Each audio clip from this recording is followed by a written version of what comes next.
We had one of those fun occurrences yesterday on the Sunday shows where we had the dueling party chairman. Take a look at some of what we saw from the shows yesterday. It's all about turnout and ground game, and we're seeing good early voting trends, and we've got work to do, but we think we can do it. I think you're going to see a wave, an unprecedented wave on Election Day that's going to surprise a lot of people. Folks make mistakes. Lord knows, I'm familiar with foot and mouth disease.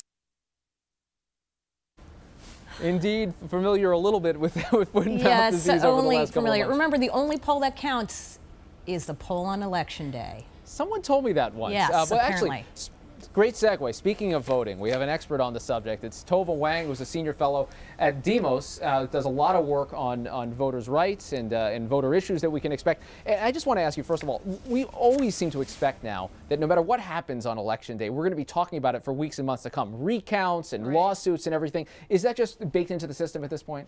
It has started to be, I think, especially since 2000. You've seen the rate of litigation around elections, both before the elections happen and after the elections, go up and up and up each year. And I think that anytime you have a number of close races, not just at the Senate and gubernatorial level, but at the congressional level and even below that, you can expect that there will be controversies, there'll be recounts, there'll be challenges, and there will be litigation. So I think we can fairly well rely on that. Well, let's talk about how early vote fits in with all of this. I mean, has this been a good or bad, or does it not matter at all in terms of people voting early? Does this impact at all onto the idea of controversy, or where you can actually have serious fraud? It's interesting. Actually, Dick Armey was on Fox News the other day saying that the Democrats were outscoring the Republicans in early voting because that's when it's easier to cheat. I'm not exactly sure where he got that information from. There's no reason to believe that's true, and in fact, fraud at the polling place is actually almost non-existent. What we tend to see with early voting is that it brings out people who would have voted anyway, typically in the past at least. And so you're not exactly seeing new voters, you're not seeing an increase in voter turnout. I think that may be changing though, because it seems like the campaigns and the parties are sort of getting more early voting savvy than they have been in the past, and they're realizing that they can get their strongest supporters out early. Then they don't have to worry about them, and then do the voter mobilization stuff with the harder to get out voters later on and on Election Day. So we may see some difference this year. Tova, what should we be looking for on Election Day? What are the states, or what are the issues? What are the things that have come up that you've come to expect, and that you particularly be focusing on next Tuesday?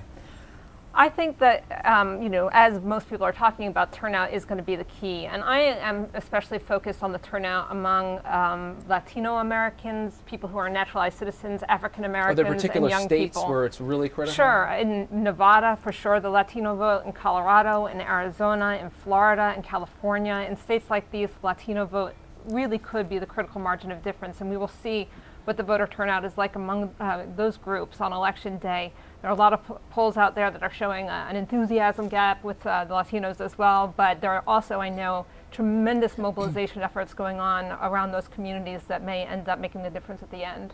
Well, is that the place where we should really be looking, is at the mobilization efforts themselves rather than what happens at the polling place on November 2nd? Well, it's both. I mean, we want to look at the mobilization effort, and then, the other part of the story is the perennial efforts to block some voters from voting. And we are starting to see that. Demos, the organization I work for, put out a report almost a month and a half ago talking about how the sort of ugliness of the political climate, some of the anti-immigrant rhetoric, could see itself played out at the polling place. And we are starting to see that kind of activity.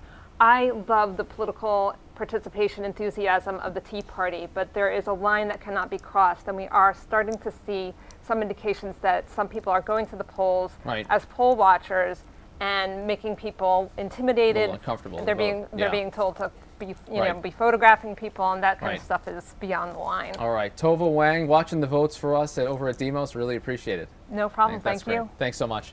That does it for this edition of Top Line, but there are lots of great ways to stay in touch with politics all the time. Nightline has a brand new Nightline Now tool that will look at all your tweets. You can filter it by different races. It's really cool. It's a fun way to watch the races. And also, if you wake up early, you can watch Amy Walter on GMA 645.